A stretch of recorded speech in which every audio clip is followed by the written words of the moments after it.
We're so excited for you to be joining us. Miza and I have been really excited to make soap for a while.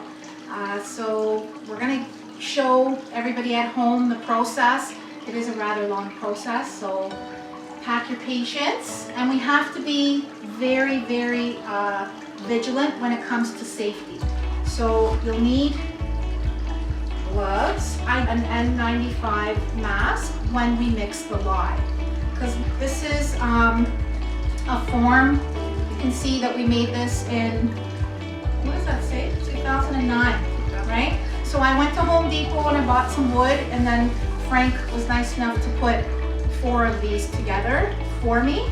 And this will yield, you will need a candy thermometer. You should have either goggles, something to protect your eyes. For today, we're going to wear our face shields. All our fragrances. You can see I have a lot. Where do you buy such fragrances? Well, I used to purchase them by a company called Canlax.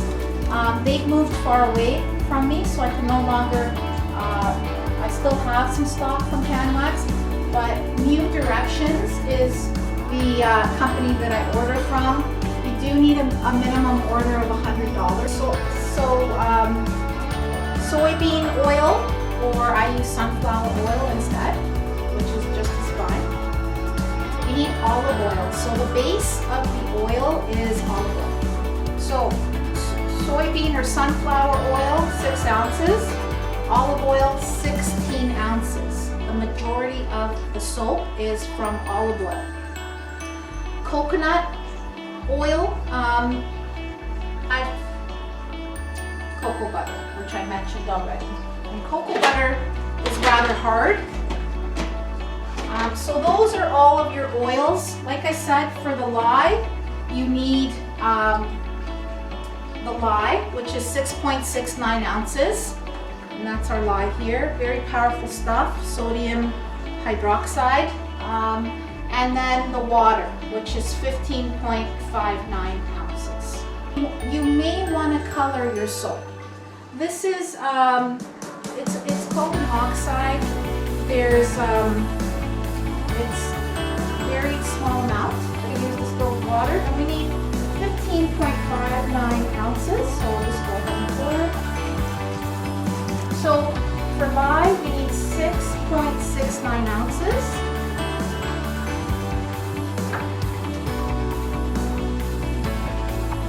Where we need to combine the two. Once you combine the lye in the water carefully, at that point the clock is going to start to tick. Okay, so you're going to have a really high temperature. Then we're going to mix our oils. And as the lye drops in temperature, we're going to put it to the side. As it drops in temperature, it'll give us time to mix the oils. Okay, so this is the process where you have to be really careful. So just carefully, you're just putting the lye in the water and you're stirring.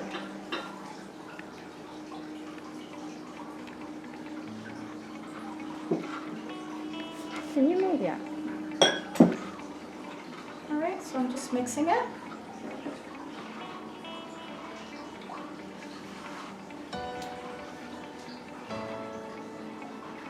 Highly, you don't want to touch it or anything, just be safe with it, mix it. And I usually put it in a cool place. So I usually put it in the cantina, on a shelf, out of the way. And then eventually with my candy thermometer, I'm going to take the temperature of it to make sure eventually our goal is for it to drop to 110 degrees. Okay, so it's thoroughly mixed. That's all there is to it.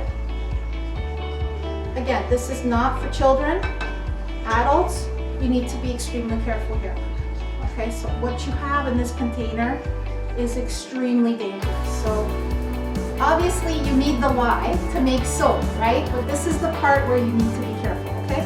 So I'll just take my container of lye and I will put it aside. I'll be right back.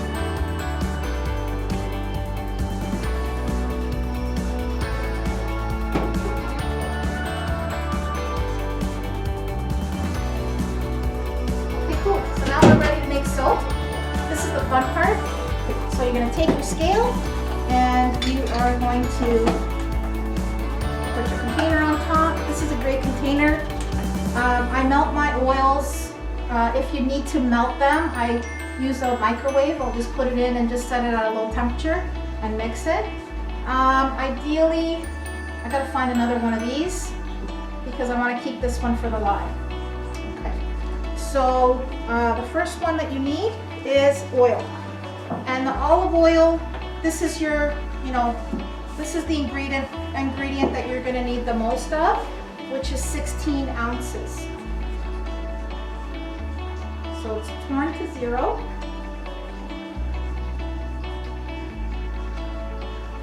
This container is almost done, so I'm going to take another thing of olive oil. And again, 16 ounces, so it's quite a bit. It's the bulk of your soap.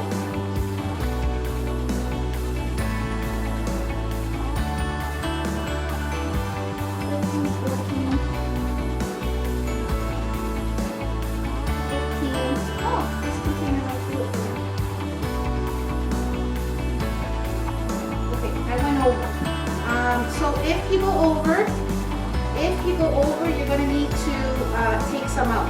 So essentially, what I will do is I'm going to cap this.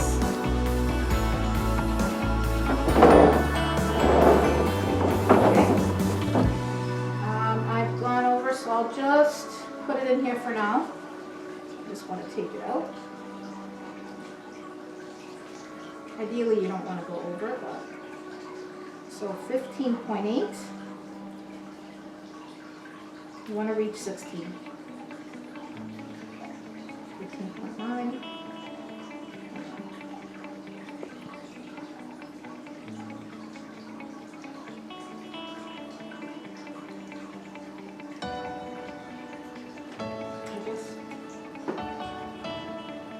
So close. It wasn't a whole lot, but you want to just make sure that it's perfect. Okay, so that'll be discarded. We have our 16 ounces of olive oil. I'm going to tare it to 0, and this is where I'm going to add the cocoa butter. And like I said, this is hard. So usually what we used to do is like shave it down a little bit. For the sake of time today, I'm not going to be shaving it down, but what I am going to do is I'm going to look for smaller pieces, and I'll pour those in there and then I'll melt them down. So for now, I'll just put these aside. This makes your soap so soft, and it helps with this condensation. I just want to take the bigger chunks out, and I've torn it to 0. And so cocoa butter, what I need is 4 ounces, not a whole lot. We'll start dropping some in here.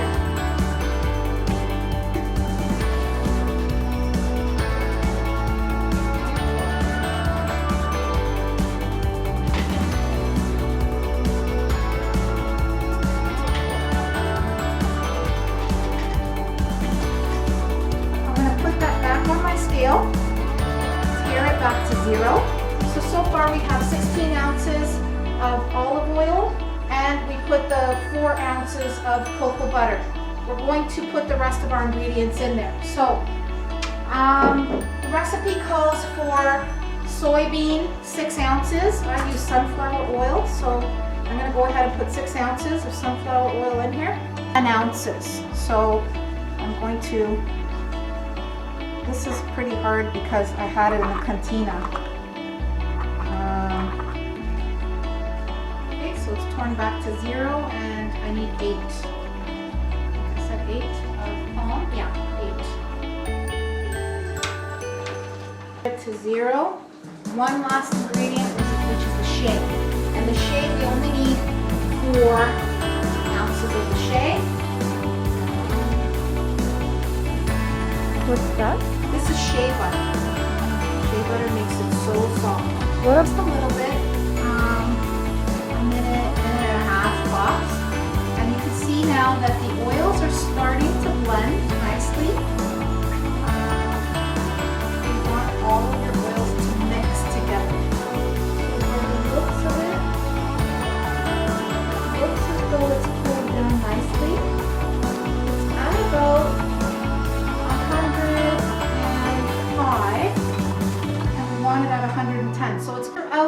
fragrance. For this batch of soap, we need 2.4 ounces of fragrance.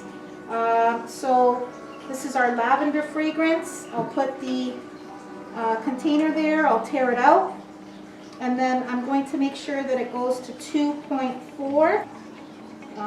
This is pink ultramarine. What do you think, Miza? Pink or purple? What do you think? Purple. Purple? Okay, so this is the purple. A little bit of this goes a long way. And again, it's for making soap.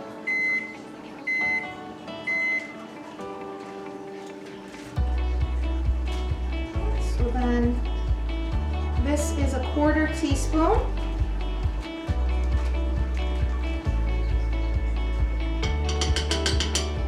We're going to see what temperature we're at. Remember, we need to have the oil and the lye at 110 degrees. They both have to match that temperature in order for us to blend them together. And that's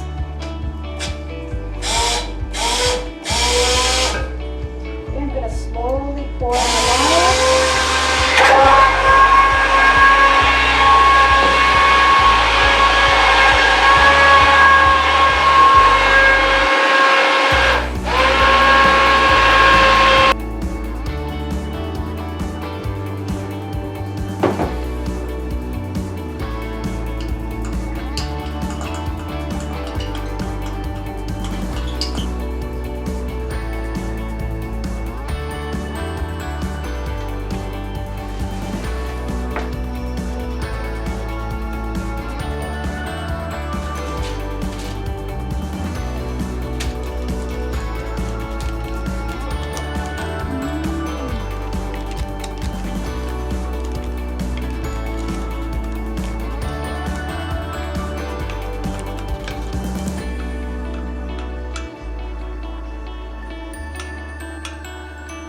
Smells like wonderful. Mm-hmm.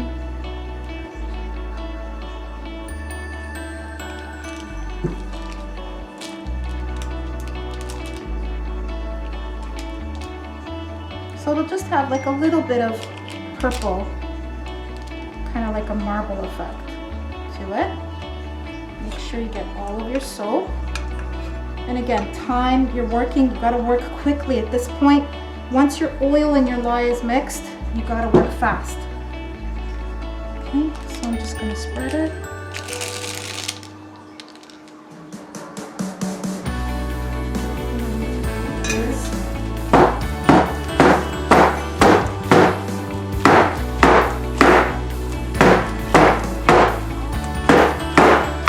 Okay, it packed it really nicely.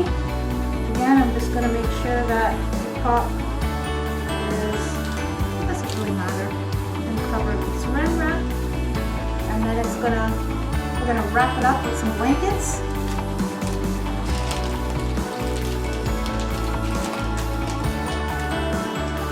I have my gloves, so my hands are safe.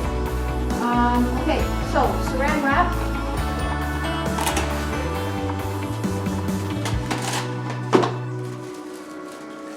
And we just cover it. I don't really need my mask anymore, but it feels warm to the touch. It's because the lye and the oils were at 110 degrees when I combined the two of them together. You have to absolutely make sure that both are at 110 degrees before you combine the two. So now we have the saran wrap, and we're going to put this nice lid that Frank made for my container here, and kind of like put it in there. Last step will be, I'm just gonna wrap it up in some blankets, keep it on the countertop beside, and then tomorrow when I come, I'm gonna be able to pull the entire batch of soap out and we'll cut it into little pieces, into bars. All right, so that's the whole process. I hope that you enjoyed it, and we will be back when we cut the soap. We're back, and I'm glad that you're with us. So we made 2 batches of soap yesterday. The lavender, which we put in this block. And as I mentioned, you need some kind of a blanket or some kind of sheets to wrap your soap overnight. So this is the first bar of soap, and we'll take it out in a moment. The second batch was Japanese cherry blossom. And so for this, we used different molds that were heart-shaped because our moms, it's nice to give them soap that's in a mold. And so essentially you need to pop them out of the mold, and it's not always easy, but it just takes a little bit of time to kind of like get it to pop out. One has popped out here, so you can see what it looks like. And it smells lovely. So these came out beautiful, really happy with them. So eventually what I will do is I'll pop them all out of their individual molds. So for the main bar, so first of all, just get rid of this for a moment. And so remember we had put the parchment paper in here. So we're just gonna carefully have it come out. And with the parchment paper, you're able to put it out like that. I'm going to unwrap it, so I will take off the saran wrap that we had on top. Take off the sides. And let's have a look. It smells wonderful. So we'll just peel off all of our paper. There you have it. You see the marbling effect that we did with the purple oxide that Liza picked out for this bar, so that the entire bar itself is not purple, but it has kind of like a nice marble effect. The next thing I do is I have a dedicated miter box just for my soap, so I place it in here. It works out that it fits like perfectly. And I have my scale again, because what I do is I will be printing off labels. This one's for sandalwood, but I have a designer label that I wrap my soaps with. And so this will be on each bar of soap.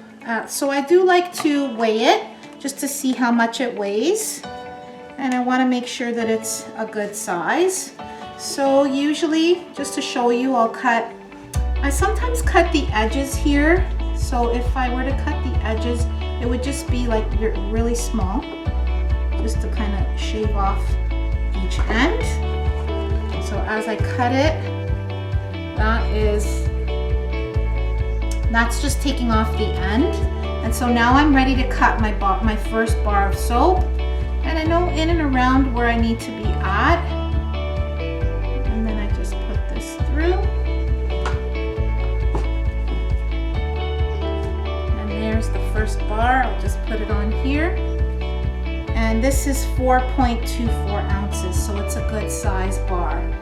I want to make sure that it's at least 3 point something. I have it on the label, but usually it's a good size like this. They do shrink a little bit after they need 2 weeks to cure after you make it, just so that it doesn't irritate anyone's skin. Soap